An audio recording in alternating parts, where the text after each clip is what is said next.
Good morning, good afternoon, and good evening, whoever you are and wherever you are. Today is the 5th of July, and for those of you in the United States, still 4th of July, I would like to wish a happy Independence Day. Um, 250 years of existing sovereign country is a significant point. Most of the country in the whole entire world lasted less than 100 years. So having a prestige achievement of being independent, running his own house, managing his own house, I would say, for more than 250 years is a great achievement. So happy Independence Day to all Americans out there, and please be careful not to create problem beyond your house, yeah. And so on another side track, I would say is yeah, in my country, Malaysia, we're having a election. The election fever is going on in the state of Johor next to Singapore. So pretty much it's the what we would call it is actually a jump start of what is the future to come for at least the next 5 years. It is a chain reaction. A lot of people know, my friends, my colleagues, saying, election, what's the big deal? Well, it's sort of a big deal when you're talking about whether the country would change its course of direction, especially economic directions. The way of life directions could be major change. Maybe it all depends on the election in Johor. Even though it's just a state election, it will lead to the federal election as a domino effect. So it is a catalyst of what yet is about to come. If the signal is right, then the next general election would have that kind of signal being bombarded across it. And if it is a good one, and I truly hope so, would be significantly great.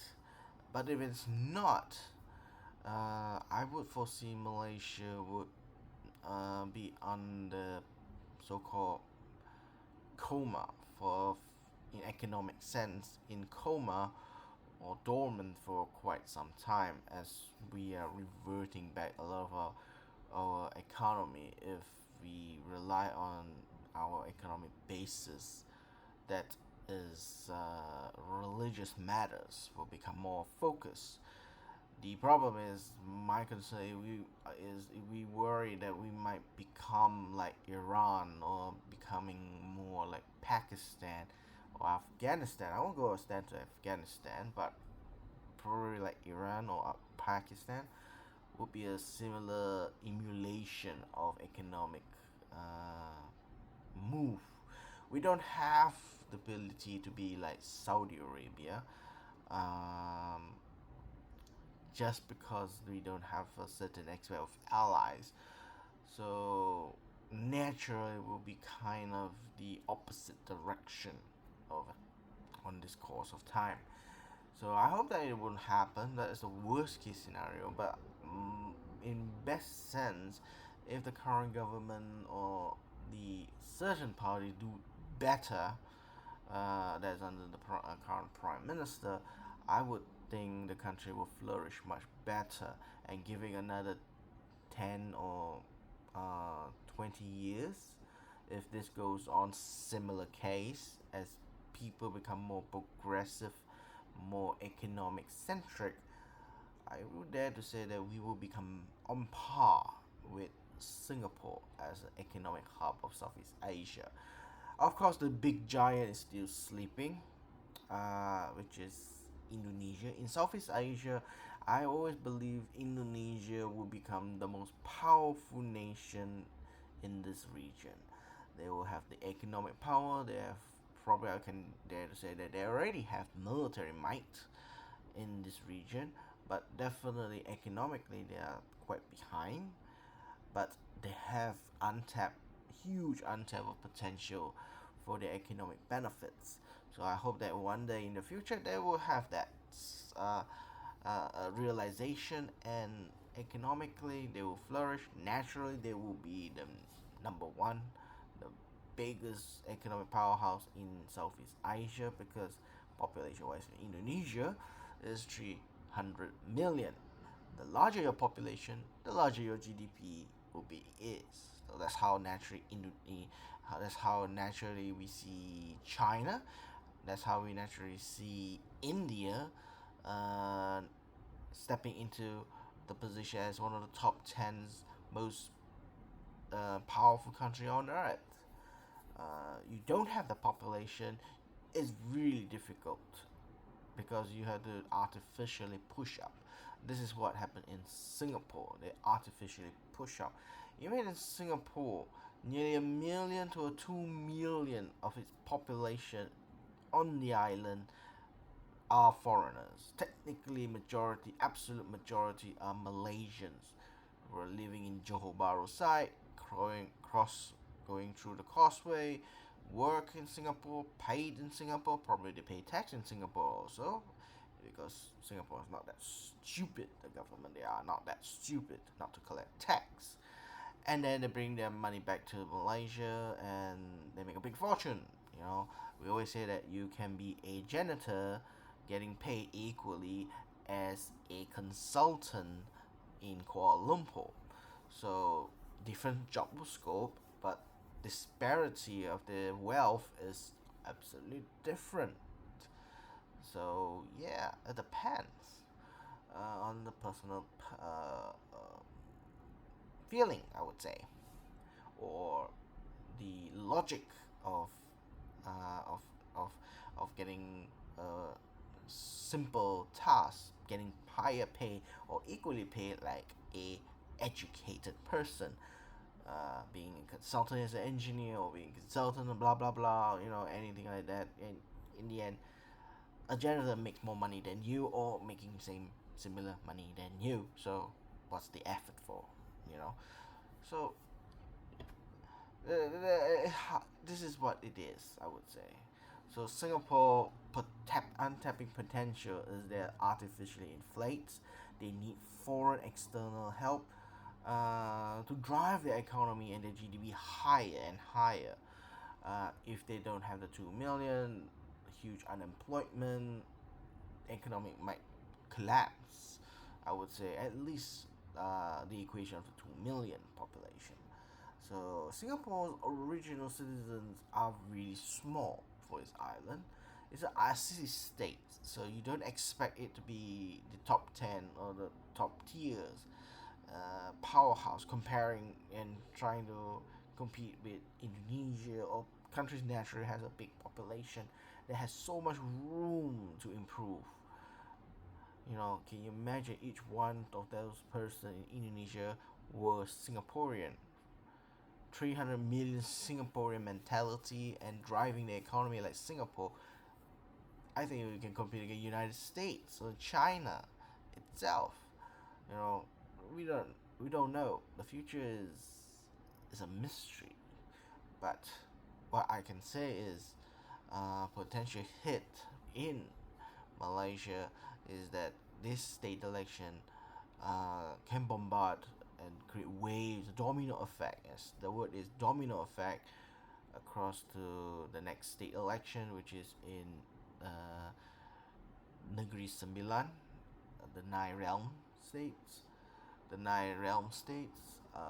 then subsequently Malacca state election, and probably beyond that point is a general election across Malaysia, and we'll see how it goes.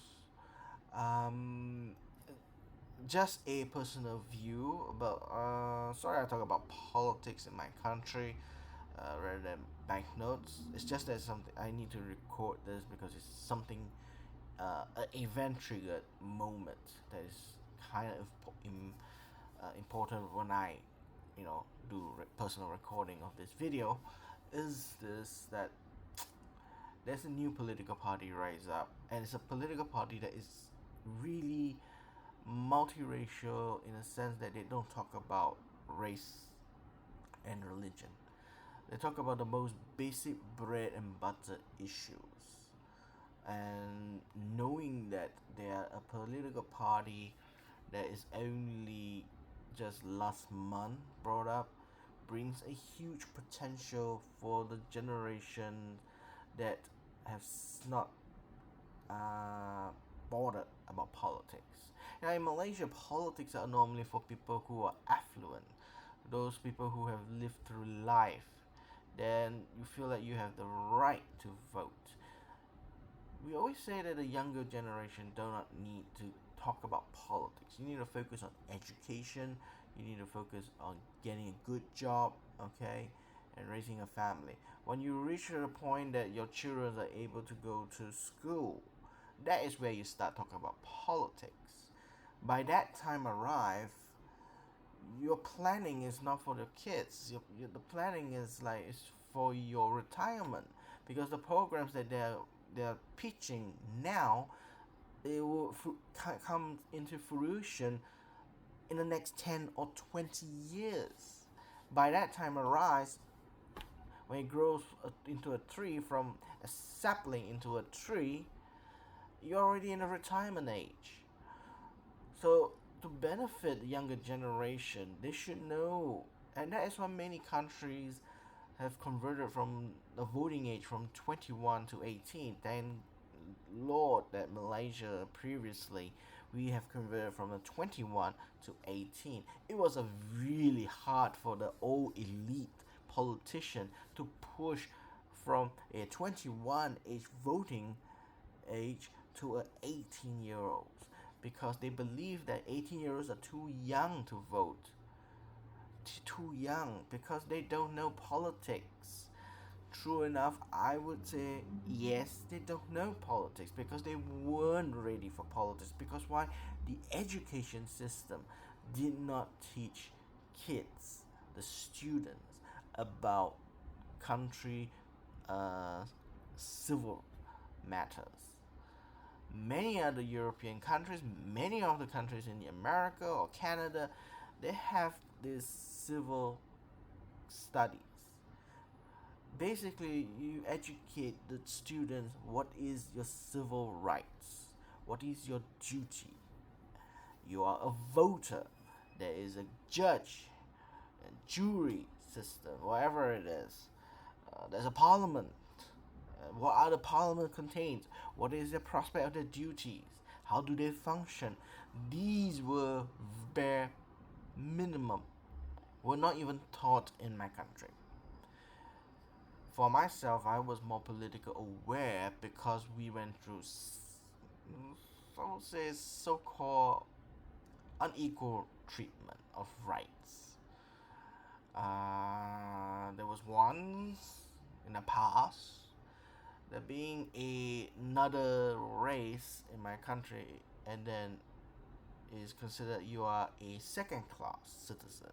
You are not a first class citizen. The second class, yes, we're recognized as a citizen officially on the paper, but we are treated as second class citizens. There was a lot of it. This illusion in the past, many people accept it. Today, many young generations don't think that way, and I'm very happy because you are born here, you got citizenship here, you will breathe, you live your life in this country, in this land. You know, why are we talking about citizenship?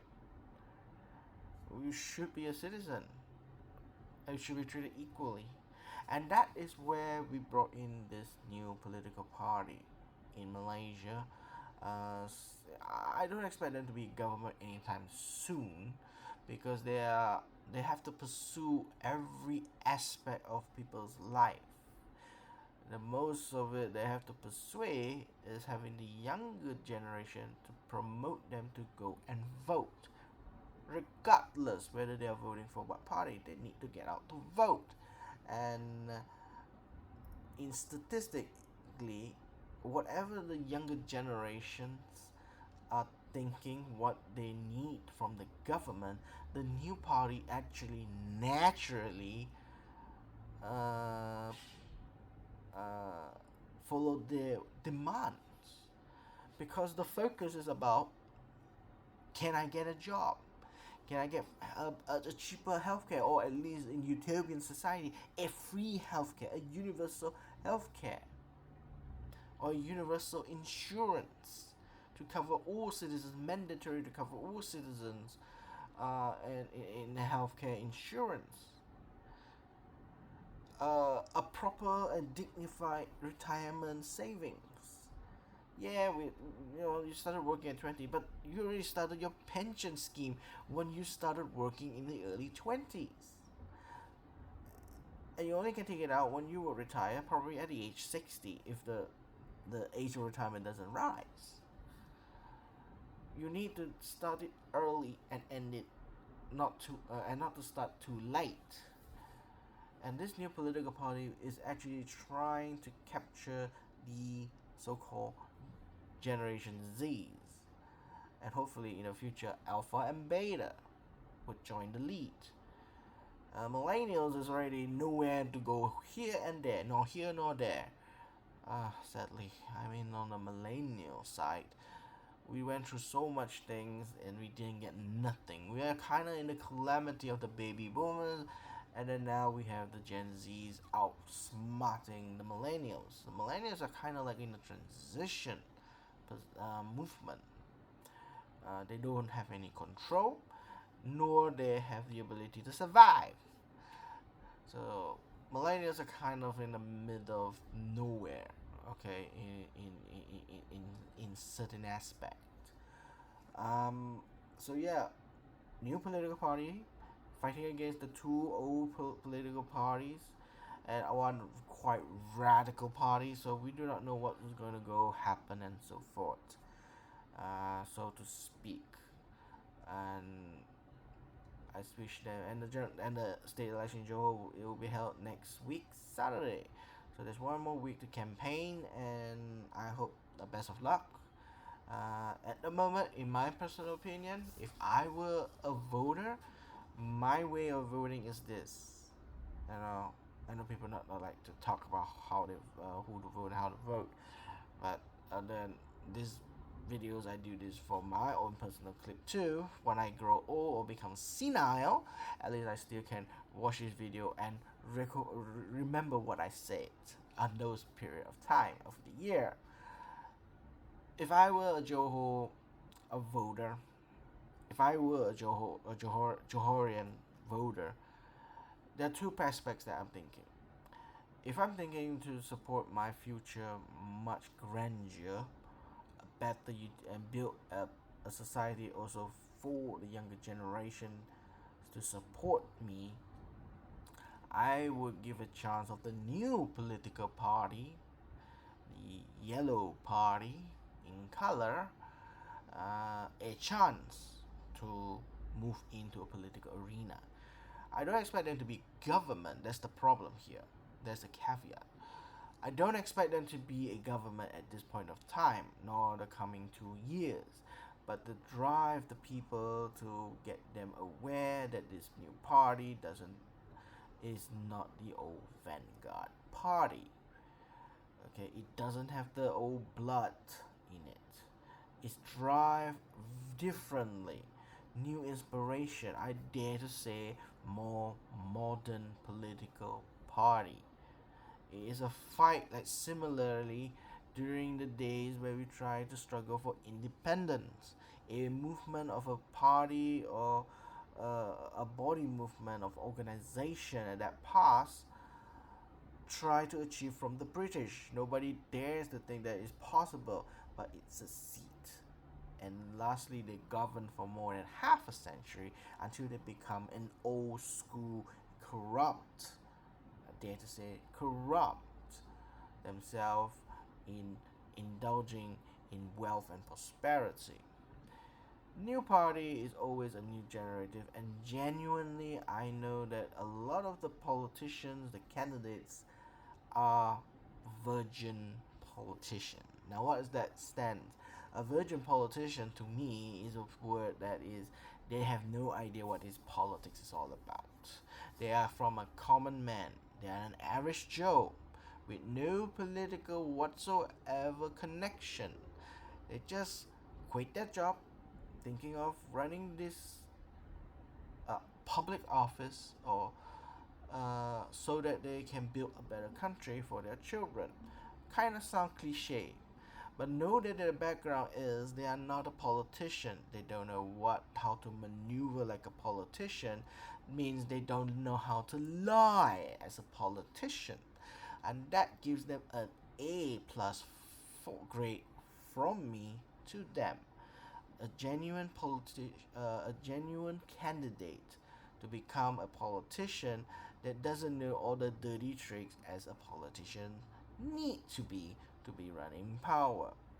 So it does give a breath of fresh air for these candidates, and I really like that. They do make mistakes in their speech. They are kind of shy, but remember, while they are on the job, bogged down on the job and focusing doing their work, you know they are doing it for you, for the country, for the state.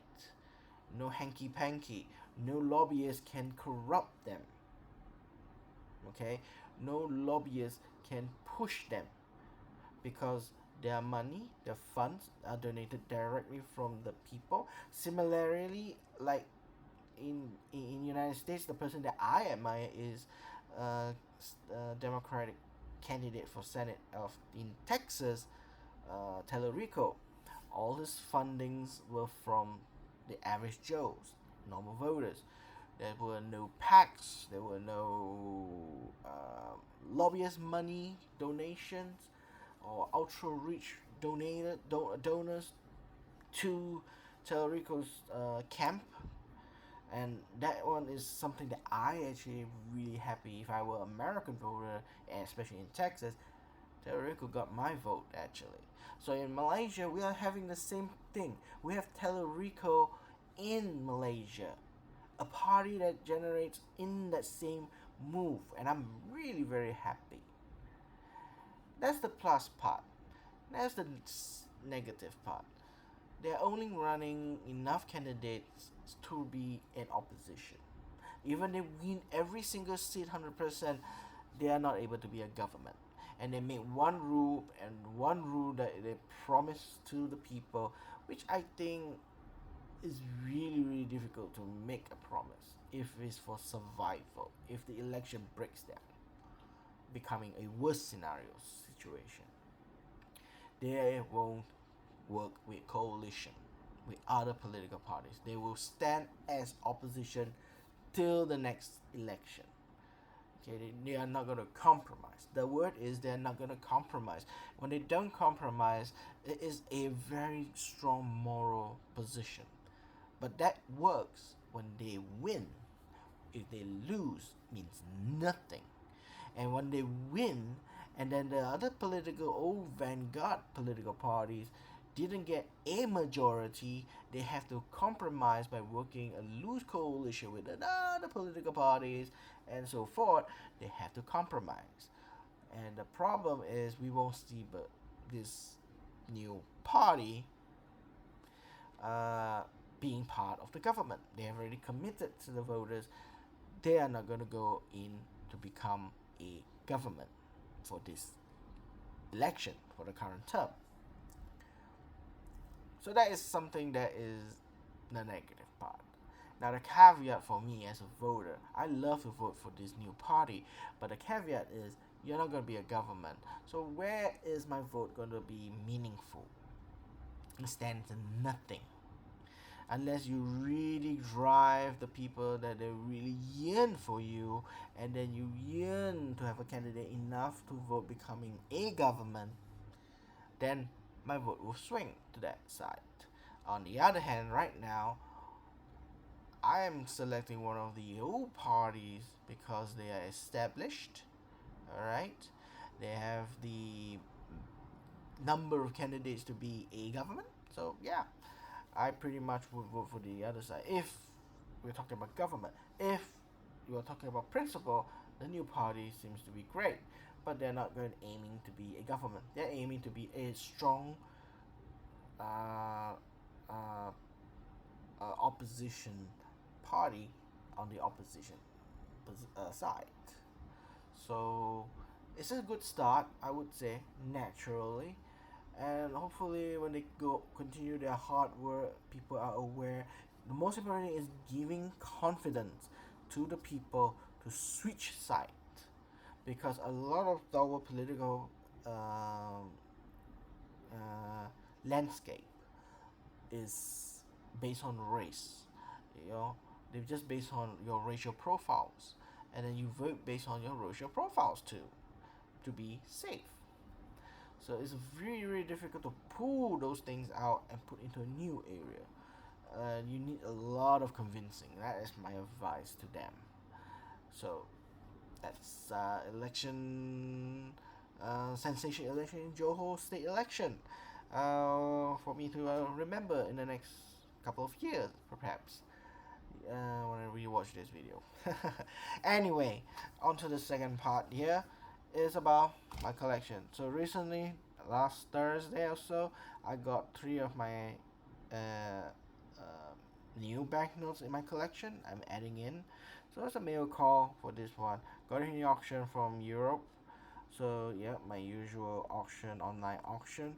So I got three nice uh, banknotes that is part of my requiring my collection. So one is in the Republic of China, and two of them is from the People's Republic of China. So all of them are from China, but the different eras of time. So we're going to go through one by one of them, and to present to you what I've got. So the first one that I will go is from the most current to the oldest one. Let's do that way. Is this one, 5 Fen. Basically, it's like 5 cent, in sense. Basically, it's how do you say it? Yeah, 5 cent. People's Republic of China, printed in 1953. Printed in 1953. But if you now generally in 1953 is because it is written 1953, as you can see here in Arab numeric. So here 1953, but in Chinese it's also written in the year 1953. Yes, the note is printed in 1953.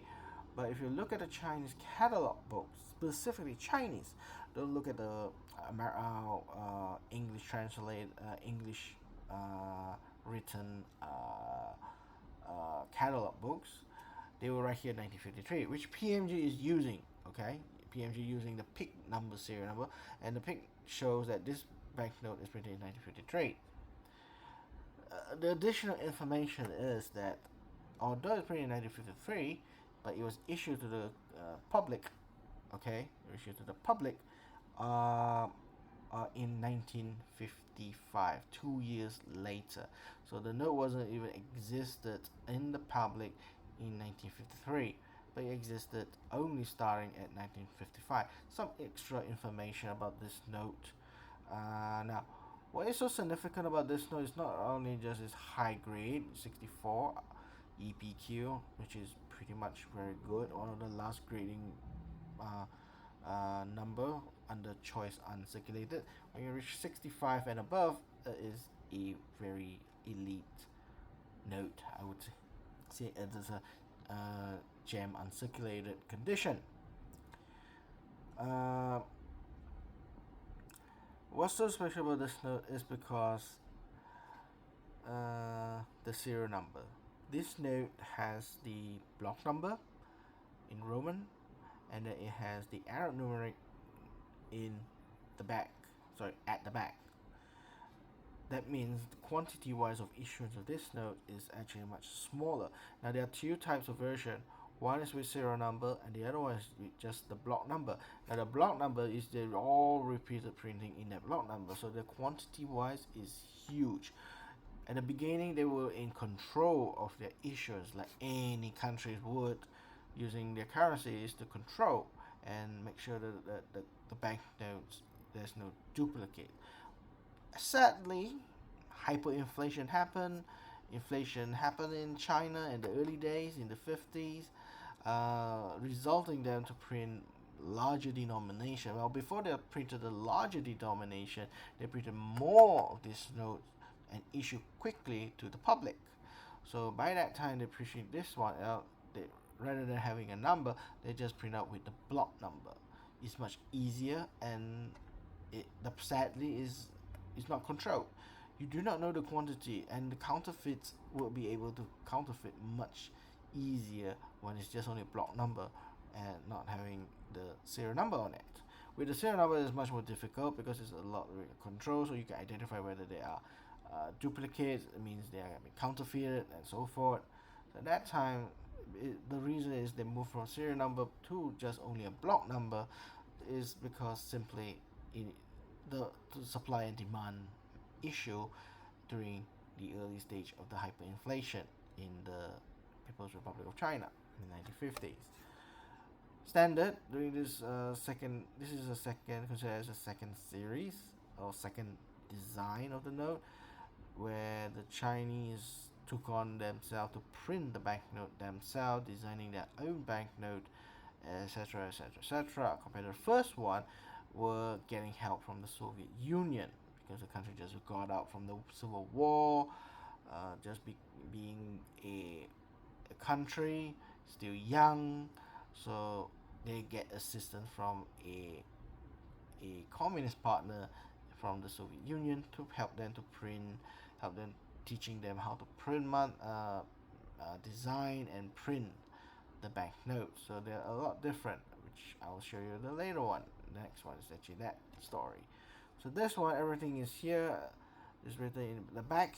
Is written the People's Bank of China, 5 Fen.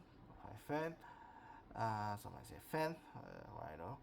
So it's written in Chinese, both sides left. Okay. Year 1953 at the bottom, and of course the emblem of the Chinese government right in the middle. All right, and they have 4 languages. Repeated the same. 5 People's Bank of China.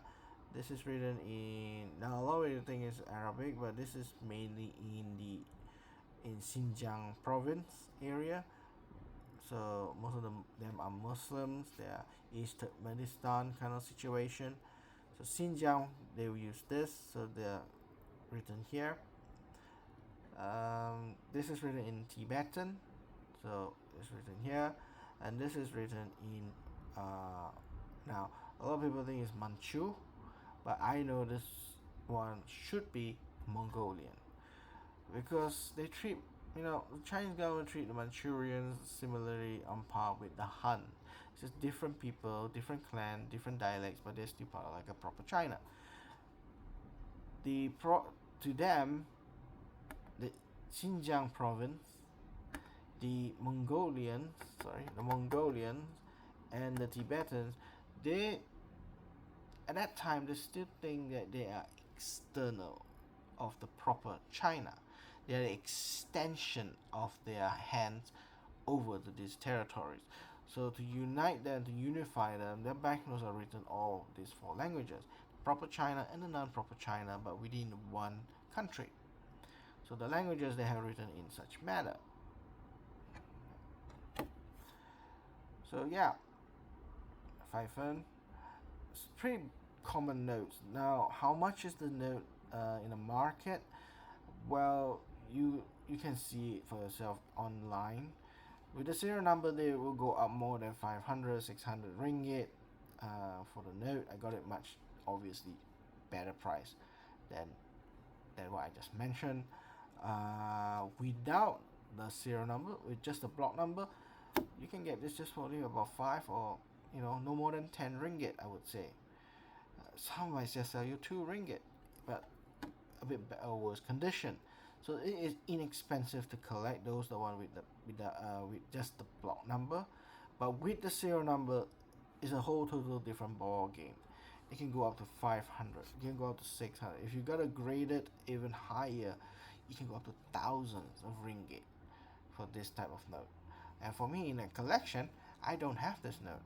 That is why I got it in a really good auction bidding price. And I was really, really happy. And it's below the market price, below the offer price, actually, not asking price, below the offer price. So I was very lucky to get this one. So again, in summarize, People's Republic of China, 5N, printed in 1953, pick number 862A with serial number on it. Yeah. The next one is another one is People's Republic of China, the first series. I'll say this. 5,000 yuan, 1949, pick number 851A with the watermark triangles. Okay, first series, 5,000 yuan. The first series of 5,000 yuan, the design were a little bit more consistent across the whole entire denomination. The design wise, everything, the motif that inspired the Chinese motifs in it, but majority of the notes were actually printed in the Soviet Union.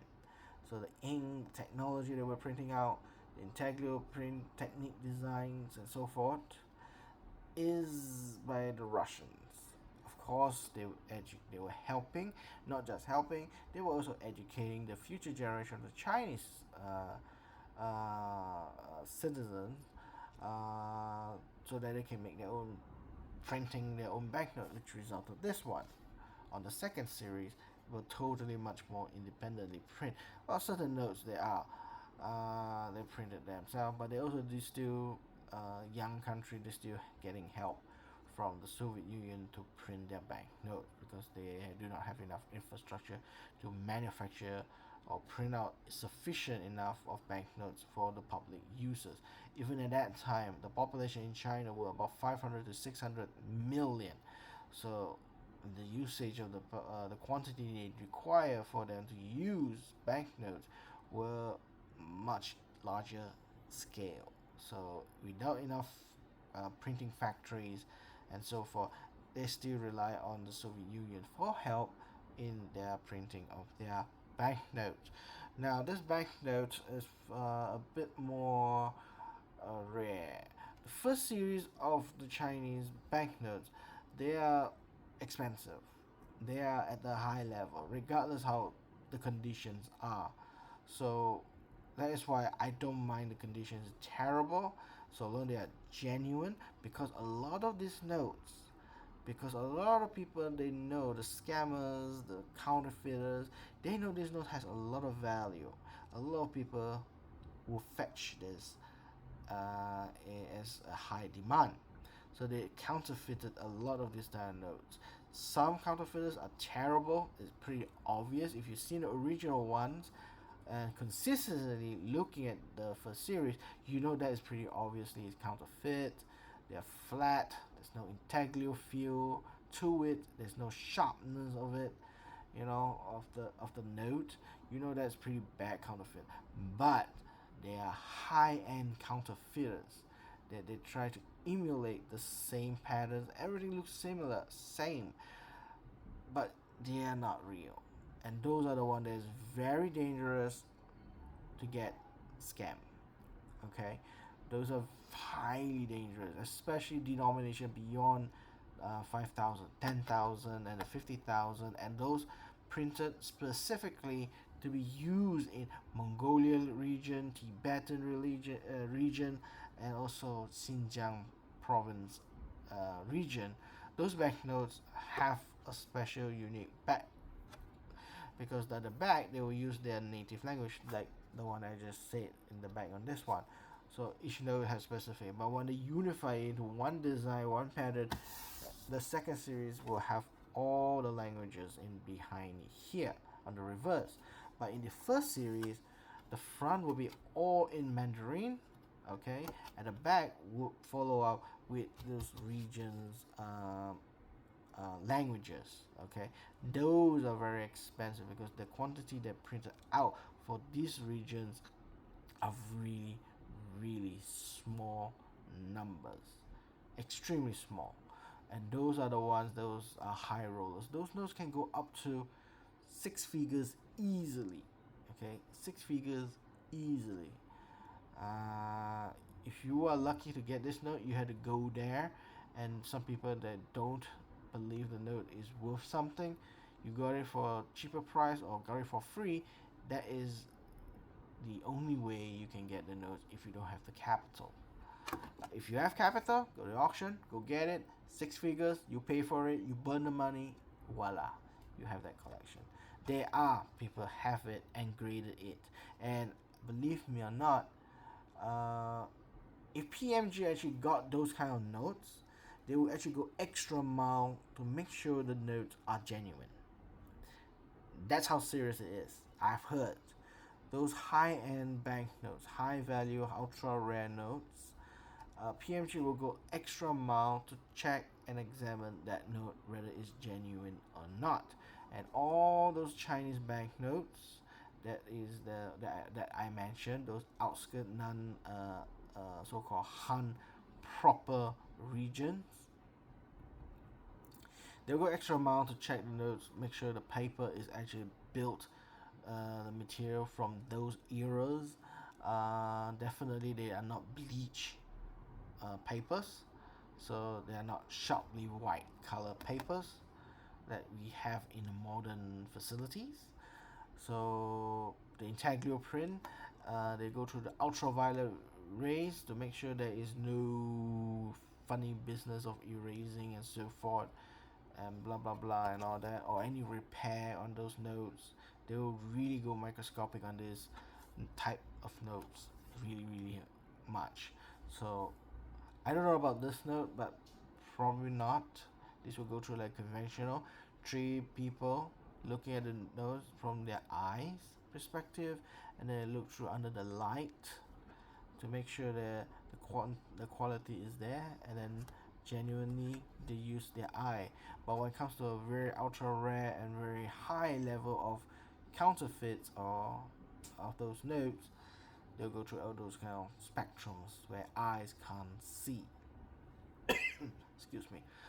So yeah, those are a fun fact, extra information about the notes. So the first series, a lot of them, they are all really expensive and really hard to get. But they are very interesting to collect. Something among all the Chinese banknotes of the People's Republic of China eras, the first series are the very most interesting to collect. Actually, towards me, those are the ones that are very interesting compared to the new ones.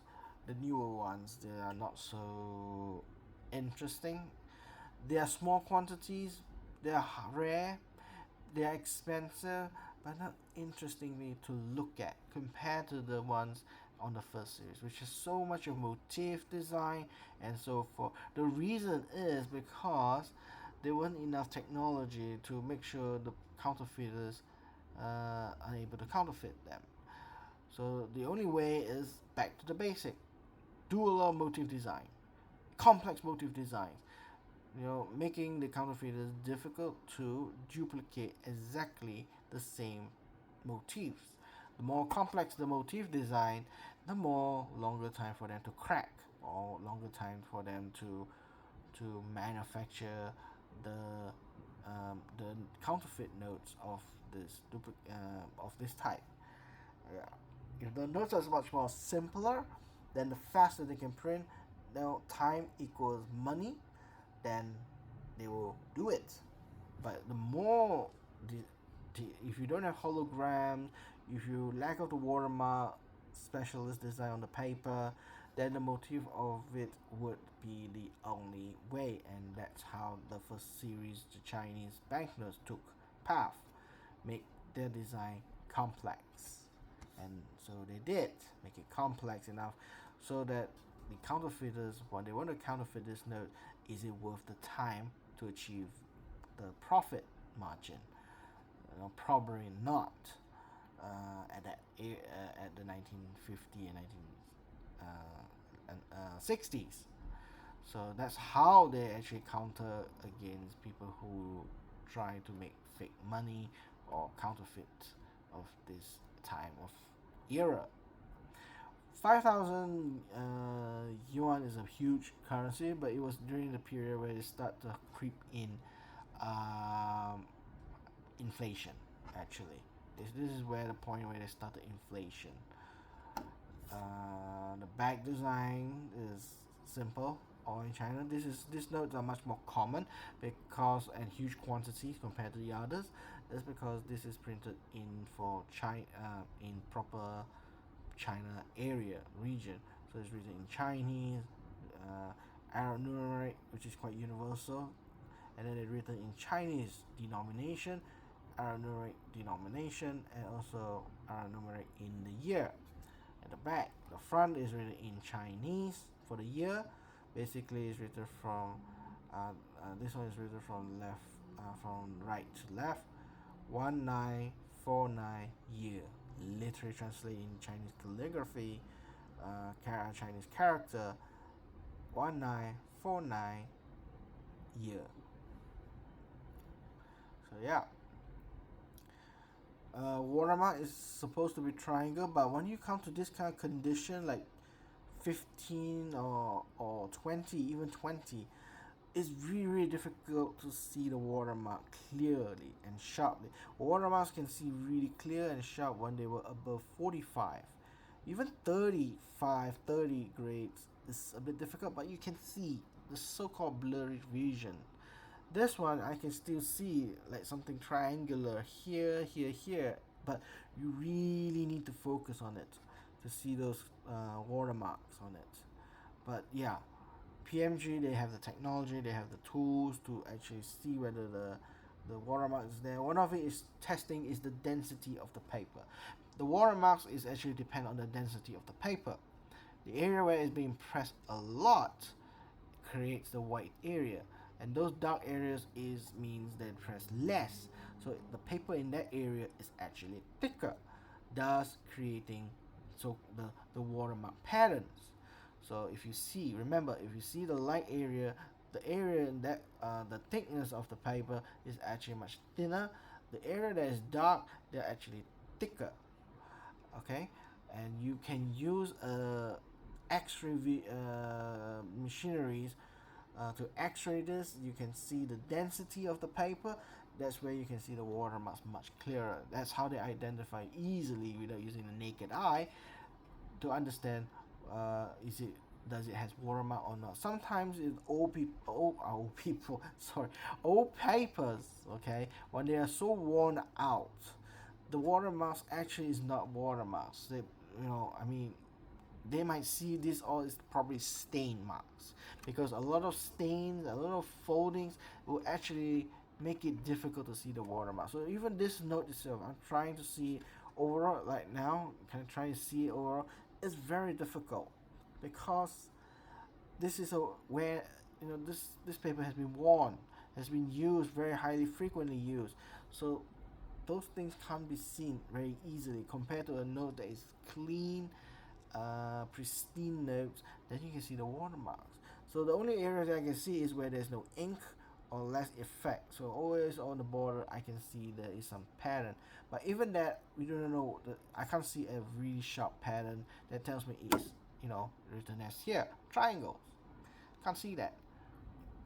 Color wise, I really like the color actually at those days. Now because again this note is quite worn, 15. If this note were like 35 or 30 above, behind all this bright green color, all right, you can actually read the words. They're actually written 5,000 in Mandarin. So sorry. Yeah, they actually in the background here is written 5,000 yuan in the background, and also written People's Bank of China inside this beautiful lithograph print. The back one probably is lithograph print, and then this front here or the border is guillotine print. So it's flat, and then this one has a thickness to it. All right.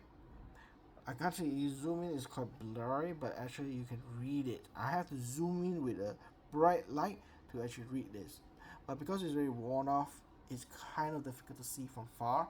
But if you have a pristine note of this, which costs a lot of money, I would tell you that, more than 10,000 or 15,000 ringgit, or even more, then probably you can see this pattern stands for. But light green over the dark paper like this, very hard to see. Okay, unless the color of the background they use orange or brighter color, then you can see what is the background looks like. All right.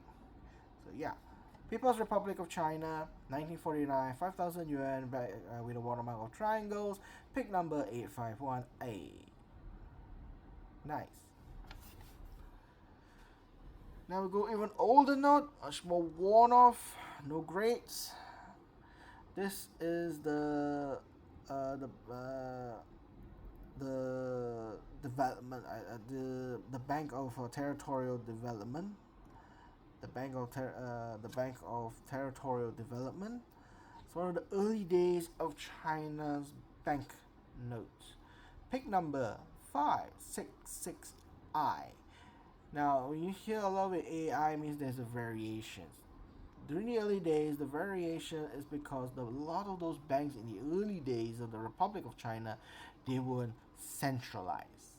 They were all decentralized. That is why you see the challenge in collecting Chinese banknotes, especially during the Republic era's notes, okay, before 1949 and after 1910, okay, or 1911, some might put it that way. Between those years of those glorious First World War and the Second World War time, China was in disarray. The central government, the Kuomintang, supposed to hold up, weren't holding up really well, and they were much more segregated and decentralized. So it speaks volumes in the economy, and it speaks volume on the banknotes.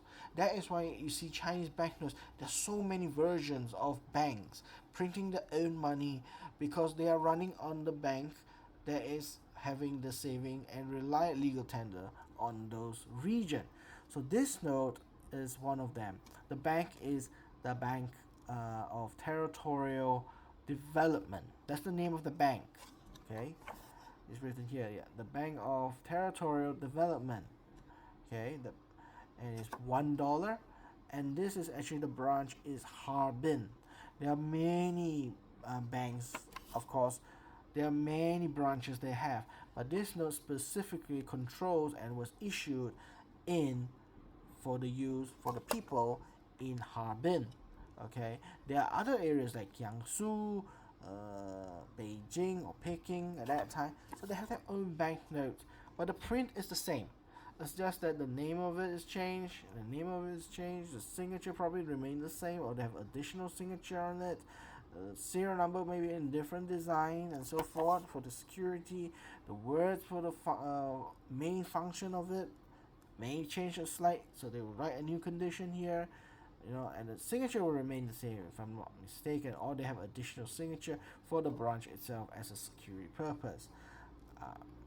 Okay, so that's why it's really, really difficult to collect all the notes for Republic of China.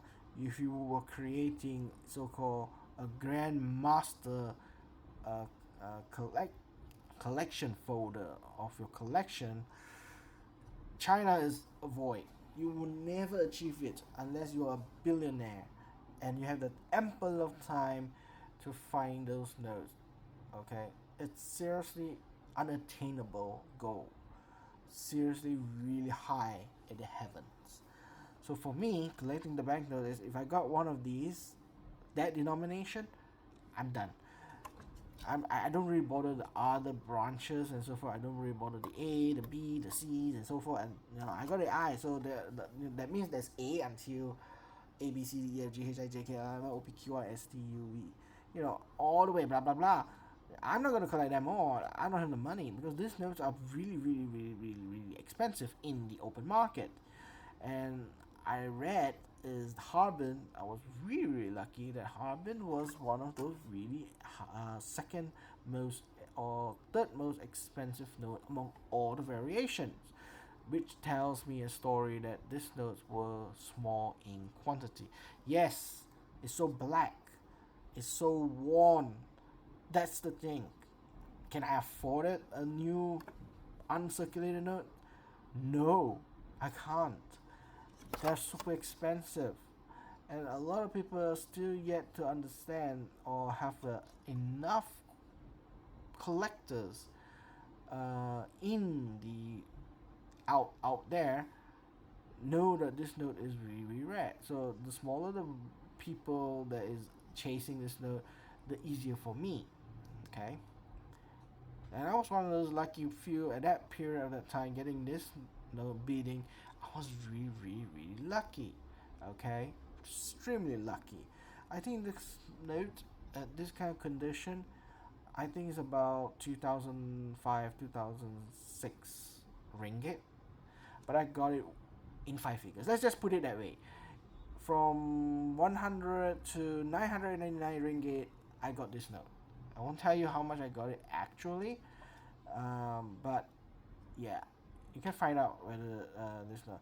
If you're very tech savvy, if you're really into collecting, where you use online tools, then you might find out how much I paid for this note. Yeah, you can find out actually. By this moment in time, yeah, it's holding me up in that price tag. Correction. Yeah, I got it half the face value. Yeah, I got it around half the face value of this note. Yeah. So really one of those expensive notes that can go up to 2,000 or 3,000 ringgit kind of notes, but I got it way below the market price. Even this condition is still, if it go extremely fine, it will go beyond five figures easily.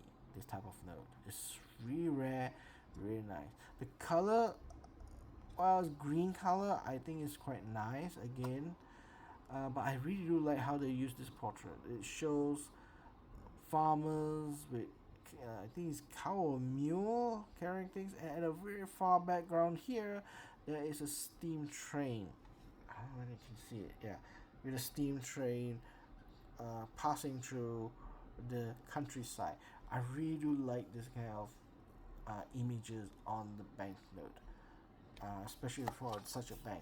Now, typically, the banknote at that time during the Republic era is quite similar across the board.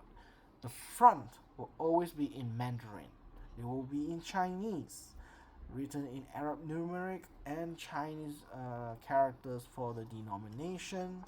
There are always some areas you find this very funny. Do you notice this square blank on the left side and the right side? Now, when they designed the notes, they were thinking, okay, well, it shows something actually. It's a clue. When they designed to print this note, they already had thought already that the bank will be it will be issued by separate banks. As I said, variations or branches. They have different branches, so they're going to stamp here words. Okay, after print the notes, they will print this on it as we call it overprint with the branch name. Now you notice here is blank because the branch name for this this branch Harbin, the name is very long. You can see that the name is much longer than here, so they can't print it here. If you print it here, they can't see what is it and people can't read. Thus they put it on the neck, on the side of it. That is why it's blank. Same thing on the right side, blank, and then put it on the on the side, printing there as is written in Chinese, the Harbin branch. Okay. Then in the middle, they will be written in the year, and as you can see, this is known to be used today. They still use this so-called year of it. The only country that uses this one currently is in Taiwan, because Taiwan is still technically a Republic of China, and this was established during the Republic of China. They call it the year of the Republic, the third year of the Republic. Yeah, the third year of the Republic. So the existing on the founding of the Republic, this is already on the third year, and if not mistaken, the Qing dynasty was expelled and abolished in 1911. So the first year of the Republic is 1912. Thus, this note, if you look into to the Gregorian calendar year, it should be 1914. So there's not in the front. There's not written in Mandarin. So at that time, people understand what this means. The locals, they know what it means because it's written in Chinese. Okay, if they don't know how to, if they don't know this is a one, they at least they still can read in Chinese. This is 1 yuan. Okay, it's still written in yuan, but in English they don't call it yuan, and thus they call it $1. Because at that time, probably a lot of the countries they use dollars. Why not pounds or what? Who knows? Okay, who knows? But probably this note is printed in America. If it comes with $1, normally it is an indication that this note is the printing company is in America.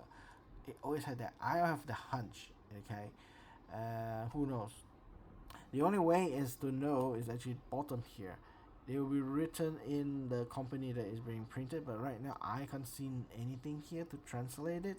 It's all very worn, so much of dirt on it, and so dark colors I can't read it. But the front, probably you can, is in Chinese. So Chinese, and you translate Mandarin into directly in English, it's very funny names. It's very, very, very funny. So I try to avoid direct translation on this one. So I need to find out what's in the proper English words here to identify what are the printing company. So to know what is the printing company of this note is back here. But so yeah, you have to find out that. So again, the front is used in Mandarin, the local language. The back or the reverse of the note is written in English, or if you use a foreign banks, like if it's an Italian bank, they will be written in Italian. If it's a German bank, Deutsche Bank, it will be written in German. Okay, they have those kind of banks, those really small niche of banks actually. If Italian bank, there's Scandinavian banks established in China at that day as a foreign bank, foreign commercial bank running in the country. They too able to print their own money, again because the country is really unstable and is really decentralized. So the banknotes gives confidence through the bank's assets. It was the old days of the decentralization. Even in the United States, they did that actually. They come to one point it became absolute currency. Today, the collection is called absolute currency.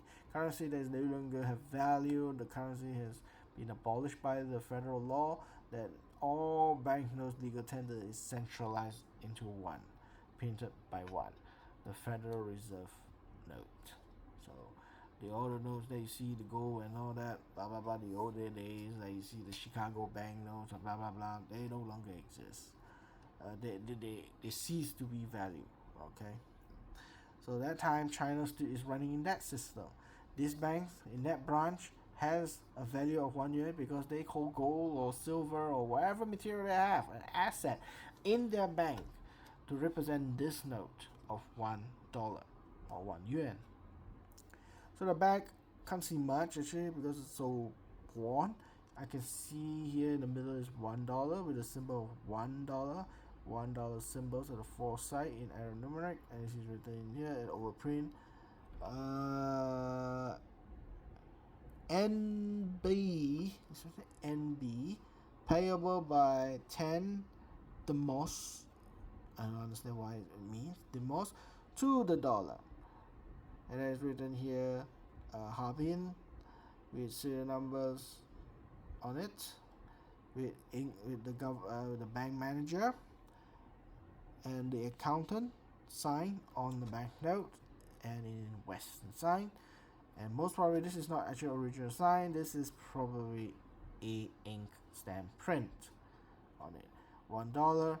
The branch here written here Harbin, and then on the right side the year December 1st, 1914. Now this is another clue. December 1st, 1914. This to me is printed by America. It should be from America printer that print this note and managed by an American, because in America they use the month first and the day second. If it's a British one, they will call it the 1st of December 1914. Day, month, year. The Americans, they use the other way, month, day, year. So this is one of the extensive, I would say, a clue that this is probably run by an American manager or American company. Okay, and all this note is printed by or in America. So those are the hunches of the things that you can find from just looking at the banknotes. So this will be my very first banknote collection from the Bank of Territorial Development.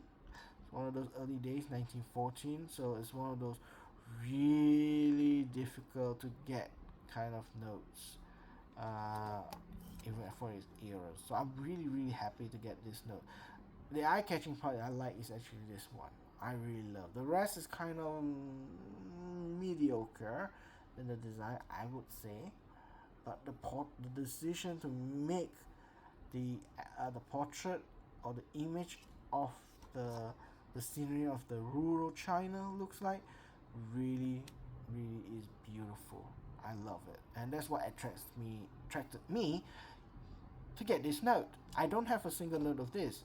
So normally, if you guys know who I am on collecting, my behavior collecting banknote is that I collect is something that I love or like to see, then I'll collect it.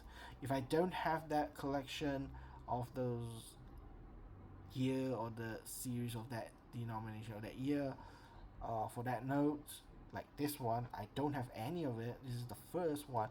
I normally don't buy it until I completed the ones that I'm collecting it. Then I move on to the next stage. I do it systematically, block by block, series by series, design by design.